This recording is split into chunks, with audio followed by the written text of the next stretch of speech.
This slide covers additional and supplemental information I would give to my Doctor of Chiropractic students regarding differential diagnosis. I thought it was always important to stress the fact that not only do they need to diagnose their patients with an actual medical diagnosis, that they have a differential before they do that. There is something called diagnostic momentum, where once you pick a diagnosis for the patient, you're kind of stuck. You don't think about trying anything else. You just, that one diagnosis is what you're going to go with. You don't consider any other alternatives. So that's the point of a differential. Okay. I'll go through this one quick. This is just some of the things that I would discuss that told the patients how I got to a differential and other tools and treatments that I used. So in general, if I had a new patient brought back to me, and if I could know two things first, I would want to know their age and do they have a mechanism of injury. As I've already stated in the previous slide, that there are studies of asymptomatic or otherwise healthy people that were MRI'd that shows that a lot of degenerative conditions and internal derangement in our joints and spine happen naturally with age. So if, say, all I knew was age and mechanism of injury, so the patient's Medicare age, their shoulder hurts. Did you have a mechanism of injury? No. Didn't fall, no sports, no overuse, none of that. So it's like, okay, so think about what takes, no mechanism of injury takes away from the differential. Obviously, you wouldn't put sprain or strain because there's no injury. Bursitis, no. It's nothing acute, right? Nothing from an injury. You wouldn't think about, tears or fractures or dislocations necessarily, right? But age, factor in age. So their Medicare age, shoulder hurts, no mechanism of injury. So just based off these studies where the MRI'd asymptomatic people, he's Medicare age, has shoulder pain, no injury. Could he have a labrum tear? Absolutely. It's like a 70% chance he has one. Could he have a rotator cuff tear? Absolutely. Could he have AC joint arthritis? Absolutely, because he's Medicare age. Glenohumeral joint arthritis? Absolutely. Maybe less likely than AC joint, but still. So the man sitting down in front of me, all I know is his age and mechanism of injury. He did not have one. He's Medicare age. He has shoulder pain. In my head, I'm already thinking when I x-ray him, I'm going to either see AC joint or glenohumeral osteoarthritis or both. The things that I can't see that he could have are labrum tear, rotator cuff tear, right? That would require an MRI. I could still do a focused orthopedic exam, do tests that are specific for the labrum and the rotator cuff, specifically the supraspinatus. Okay. And then, orthopedic tests for AC joint pain as well. But the thing is, with shoulders, one diagnosis that's common from 20 to 80, is impingement. Okay. Don't overlook that diagnosis. It's so simple to test for, so simple to take history questions for. And it's one of the most common diagnoses given out for shoulder pain. It's impingement. So this Medicare age man, I know I'm going to x-ray him, so I'm going to see any osteoarthritis he has. I'm going to see if he has any subacromial bone spurs, what type of chromium he has, type 1, 2, 3. If there's AC joint narrowing, which indicates the arthritis, or widening, indicating, that he has separation, possible ligament injuries. I'm looking for that stuff, of course. But say the x-rays look pretty good. It's too soon to get an MRI because he just has shoulder pain. He hasn't even tried any conservative care. You're going to suspect that there's a labrum tear and MRI tear that's going to show on the, or rotator cuff tear is going to show on the MRI. But you got to give him a diagnosis now. You want it to be a good one. And, start treatment for that.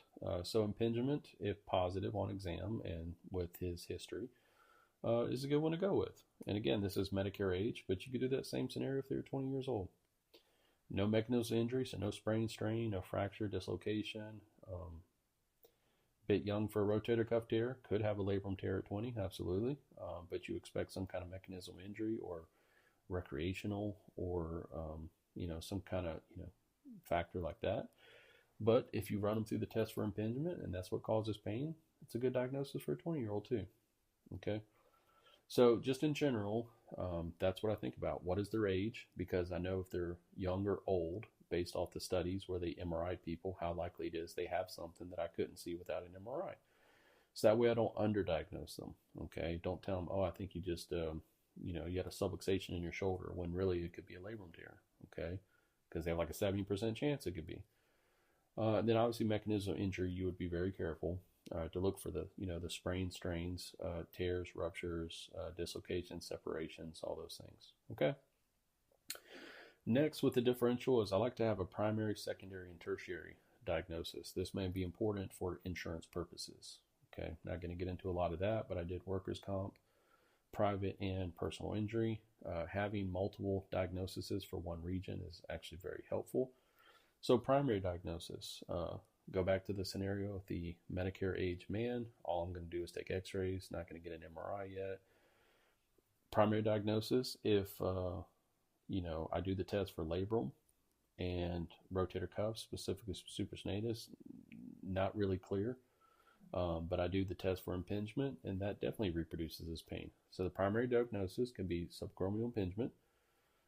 Secondary, since there's no mechanismal injury, like I said, no sprain, strain, muscle spasms is a weak diagnosis. So is, bursitis, specifically just in the shoulder. There's other parts of the body where bursitis can be a primary diagnosis, and that's perfectly normal. But in the shoulder, I wouldn't want to say, oh, you have bursitis. There could still be tendinitis, tendinosis, right? All that could be there. But think about, if you got your primary, your impingement, what would your secondaries be? Would you take stuff from your x-rays? So say he has AC joint impingement, impingement, narrowing, osteoarthritis. So he has AC joint arthritis. You can plug that one in there. Acromion and the humeral head are very close, right? I think it's like less than 8 millimeters. Then there could be signs of rotator cuff tear, but again, you can't prove that until you have an MRI. But yeah, if there's no signs of dislocation or separation, no signs of fracture, no benign or malignant, osseous or soft tissue pathologies, obviously none of that's there. And you just got impingement for now, but it's good to have a secondary and tertiary. Think about it. You could put the AC joint arthritis, sure. Like I said, muscle spasms, not so much, or bursitis, not so much, sprain, strain, wouldn't really fit. So think about what would a tertiary be if he has impingement. Could you do bursitis? Sure. It involves that subacromial, subdeltoid bursa. You don't want to put tears like in labrums or rotator cuff yet, even though you could be sure, he has it because you don't have the MRI. It's like, how did you get that diagnosis when, you don't have the imaging to back it up? Think what else is common when you x-ray the shoulder. What are common things you see? Normally it's, we see, a lot of early pathology in the AC joint, distal clavicle osteolysis. But then think about, like I said, they could have subacromial spur. They could have a type 1, 2, or 3 acromion. That would certainly, fit with subacromial impingement. So take some x-ray findings and throw in there and try to get a good secondary and a tertiary in addition to your primary. Because your primary, what you're going to tell their insurance, workers' comp, PI, whoever, he has shoulder impingement. That's what I'm going to treat. That's going to be my treatment plan. My notes are going to say that. But here's some secondary, tertiary diagnoses that I got from x-ray. Until you get an MRI, then you can have more. All right. A study recently, when it was talking about treatments for back pain that worked, they found like 1 in 10 treatments for back pain worked. So 9 out of 10 did not. Wasted time and money. When you look at the study and you sort through stuff that's out of our scope, like you take medicine out, they found some medicines helped, but obviously that's out of our scope. Spinal manipulation, physical therapy, and kinesiotaping. They found all 3 of those worked to help low back pain. So it'd be a good idea to use all 3 in your office, give adjustments, but also do some either home exercise programs or rehab in the office, and try some kinesiotaping. All right, next is called neuromechanical innervation. It's actually a chiropractic technique, pretty obscure, I guess, overall. It's instrument based. Most people haven't heard about it. What I'm going to talk about it is it has an analysis to adjust the spine. So to find areas to adjust in the spine, there's an analysis. But what I think it would help most chiropractors the most with is there are protocols for adjusting extremities. There is not an analysis. It's based off diagnosis. So if a person had lateral epicondylitis, tennis elbow, it tells you this is what you adjust. If they have plantar fasciitis, it tells you this is what you would adjust, so on and so forth. So you can get their material online. A lot of times they will send you either a flash drive where you can buy a book or a manual, or try to get the notes from the seminars if you can't make it. Again, you have to pick and choose what seminars to go to. You can only go to so many. But neuromechanical innervation is a good one if you like adjusting extremities, especially with an instrument that you will know the bones, the line of drives, right? So which way the subluxation is, and then the line of correction, the line of drive with the instrument. And it's easy to memorize, and it's all based off diagnosis. So I think that's a good idea. Versus activator, where you have to do the test, you have to do the leg check, pressure test, stress test, isolation test, things like that. And the patient has to lay prone. You have to touch their feet. With this technique, if they had carpal tunnel and you wanted to adjust some bones for carpal tunnel syndrome, it tells you exactly which ones to adjust. So it makes life easier.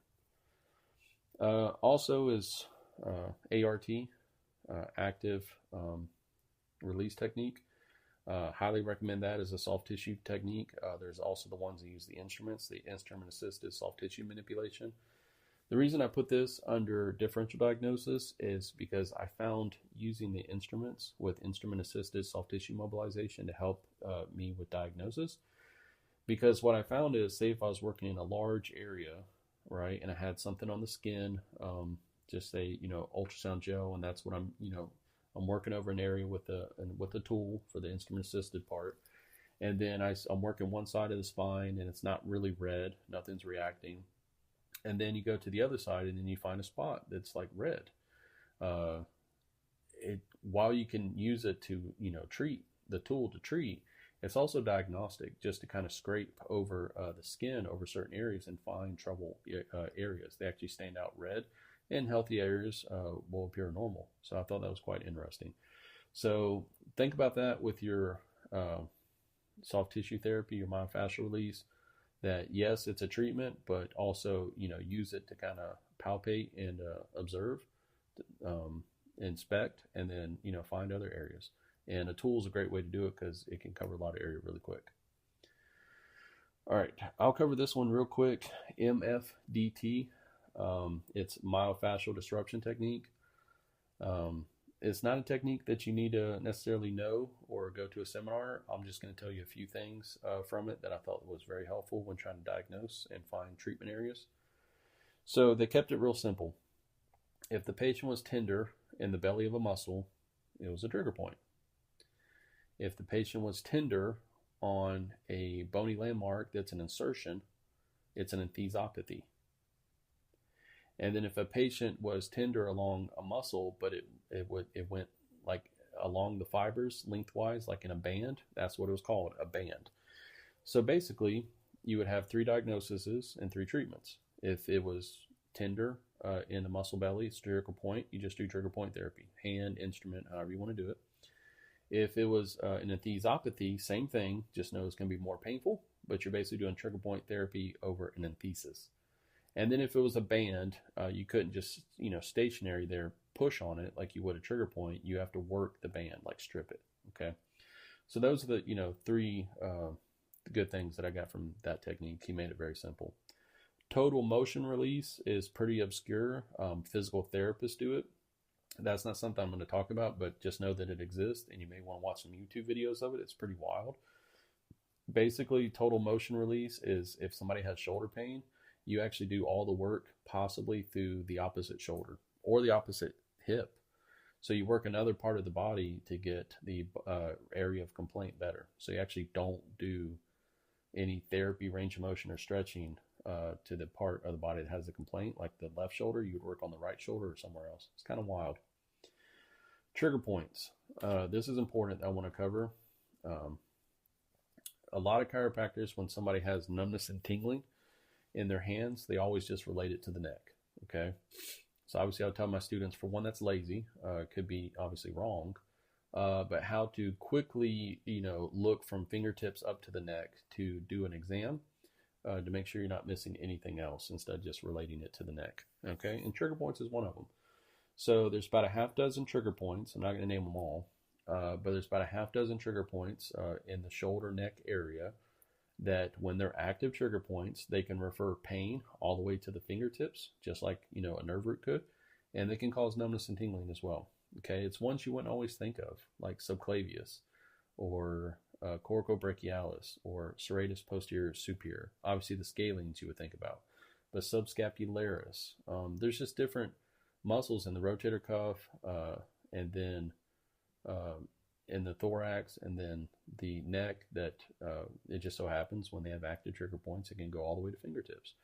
That can help you with your differential. Remember, going back to that, this is about differential diagnosis. That instead of saying, oh, you got numbness tingling in your hands, I'm going to work on your neck. Check for trigger points. It could be the problem. All right, it's one of the most probably overlooked ones. The other one is make sure you're checking for peripheral nerve entrapments. It's real easy to do a single carpal tunnel test or a single cubital tunnel test. Don't tell them it's coming from their neck and do neck treatment and get a neck MRI when it's just like carpal tunnel or cubital tunnel.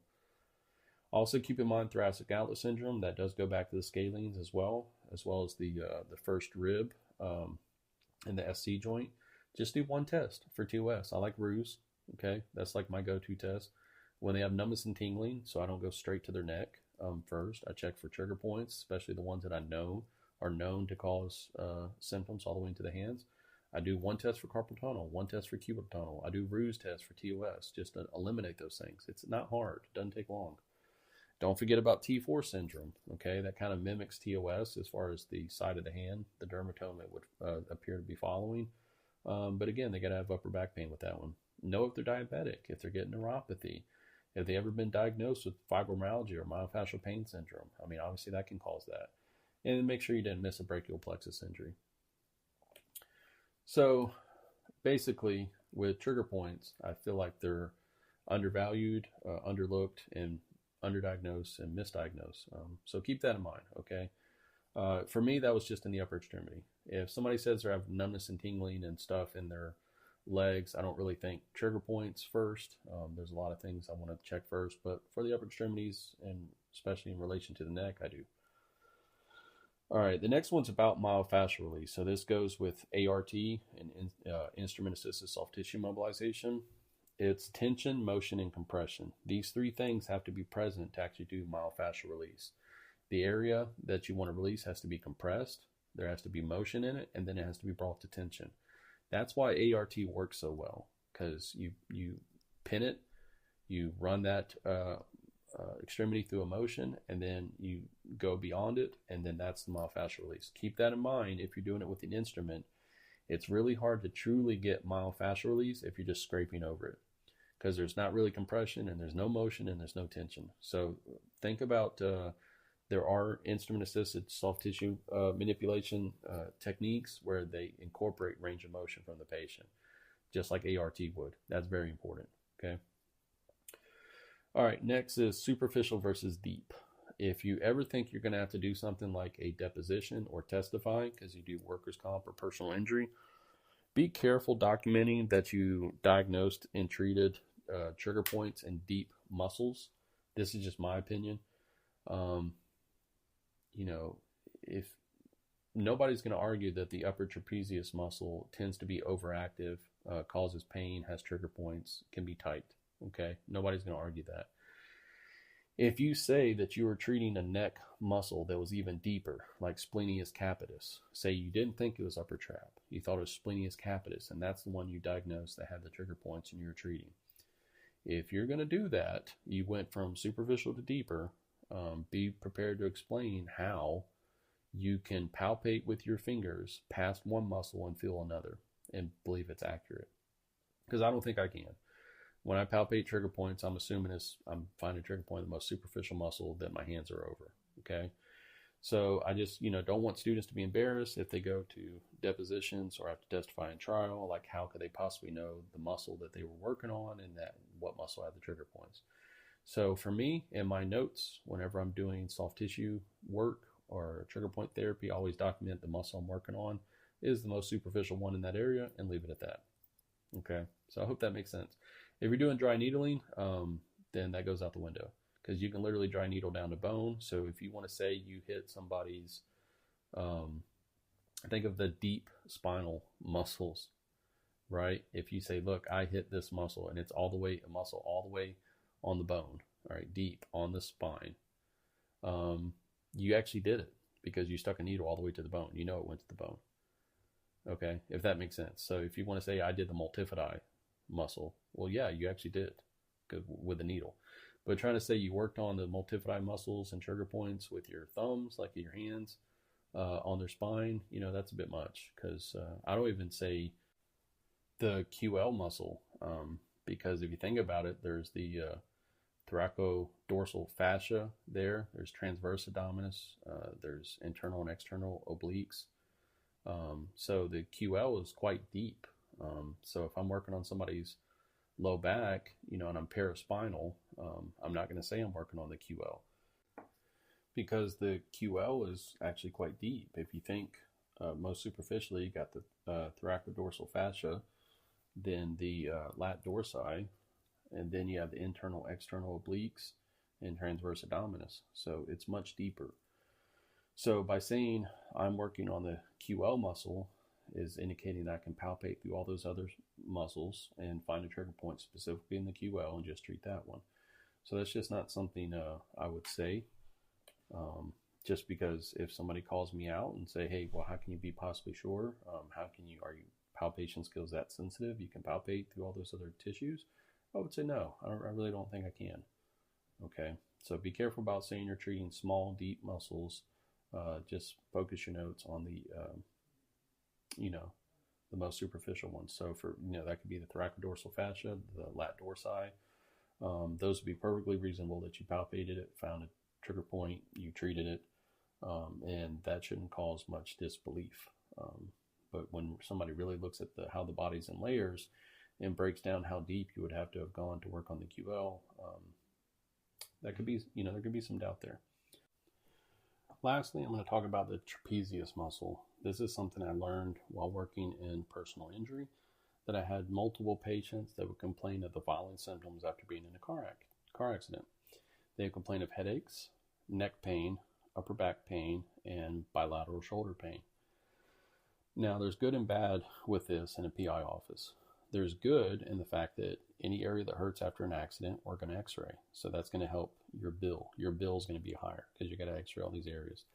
Then you got to give each one of those areas a diagnosis. More diagnosis is the better. Okay, most of the time, soft tissue diagnosis is like sprain and strain, muscle spasms, segmental and somatic dysfunction of the vertebra.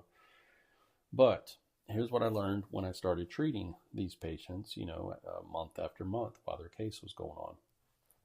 That when I started doing active release technique of the upper, middle, and lower trapezius muscle, I noticed all their symptoms started to go down to zero. The headaches were gone, the neck pain was gone, the upper back pain was gone, and the bilateral shoulder pain was gone. This is helpful because doing a treatment plan for each one of those areas, if you're doing it right, is not easy. You have to have a treatment plan. What am I going to do for their headaches?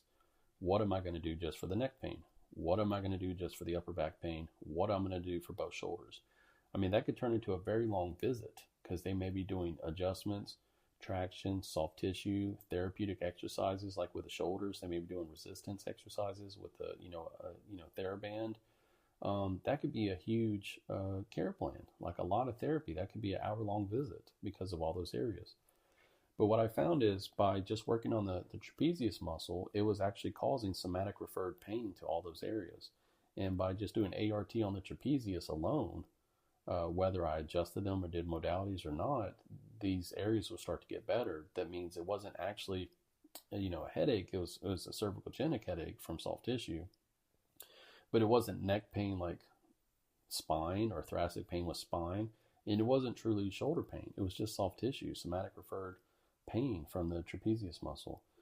So that's something that I took me a little while to figure out. But once I did, and I saw that same combo over and over, headache, neck, upper back, both shoulders, I realized, look, if I didn't want to x-ray all those areas, I didn't have to, because more likely it could be the trap. I didn't have to do a treatment plan for all those because the treatment plan initially is just going to be to treat the trapezius and see what symptoms fall off and then go from there. Okay, so I hope that's helpful information.